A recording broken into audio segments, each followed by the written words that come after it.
Welcome to numerologist.com. My name is Vannessa. This is your weekly tarot reading for February 7th to February 14th. Let's get started.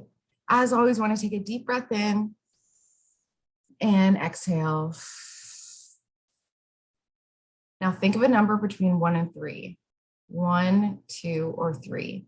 All right, if you chose card number 1, this card is face down, meaning that it is something that you've repressed and blocked into your subconscious. So a lot of the times this might not resonate, but it's something that you have to really dig and search for. Clear all the crap that you've layered on top to really look at it.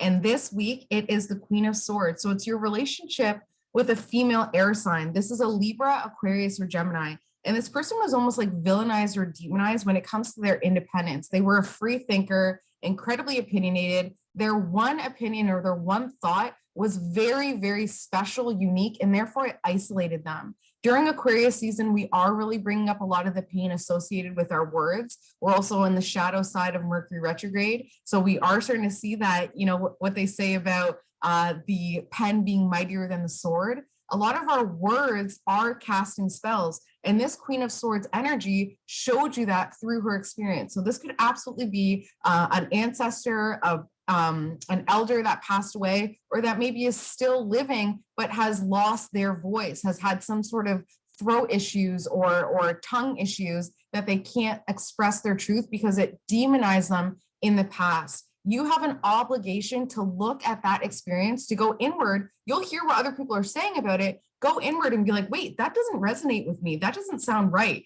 I actually do agree with what the Queen of Swords said. Their one thought that was isolated, that was different, that did demonize them. And I'm going to speak up now on behalf of them, right? This Queen of Swords did a lot of sacrificing with what they expressed. And it's on us now to not let it be in vain, right? This person planted a seed that we are now able to experience the shade from the tree, from the seed that they planted, and we need to honor that. Do the digging to find this person. It's very important. If not through ancestry, it could also be through a past life experience, okay? Which are always very, very fun. All right, if you chose card number 2, we've got quite a bit of energy working with you this week. We've got 4 cards. We have the Queen of Wands, which is a female fire sign, a Leo, Aquarius, Gemini, where there is some boredom there at home, especially if you chose card number 3 last week. This would be that same energy. That boredom actually is empowering you enough to feel like you need to move on, enough to be like, all right, I am so bored. We got to get going. We have to move on. That's not to say that you're moving on from the Queen of Wands. It could even be that you're moving on with the Queen of Wands, but it's been too stagnant. And this week, you're going to really recognize that and be like, all right, it's time to empower ourselves enough to make the decision and start planning how we can move on. And if you need help, you know where to reach me. All right, if you chose card number 3, you are the reason why my energy is a little bit off this week's reading, just because it's 2 very, very heavy hitting cards, okay? And I am not going to sugarcoat it, okay? I'm not going to sit here and say, oh, love and light, positivity. I will, but I'm not going to.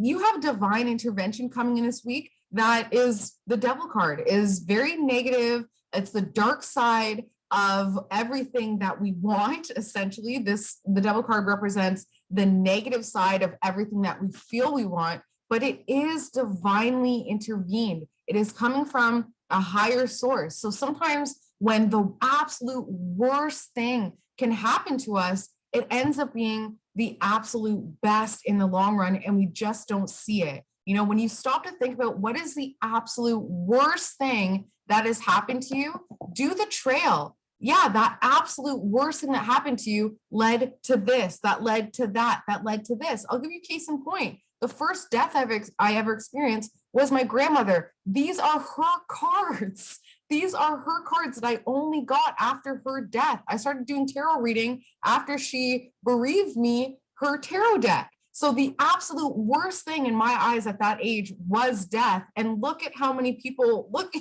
you're now experiencing the positive light at the end of the tunnel based on something that at the time was absolutely devastating. So divine intervention will be coming into you this week to show you you're going to be staring at your fears right there, staring at your fears you're able to look your fears in the eyes, recognize this is divine intervention.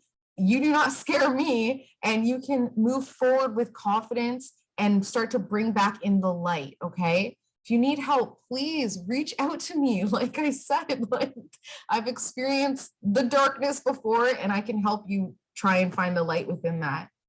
That being said, if you would like a personalized reading, please feel free to reach out to me. You can find me on Instagram, Beyond Your Sun Sign, or you can email me directly, beyondyoursunsign@gmail.com. Have an amazing week, and I will see you next week. Bye.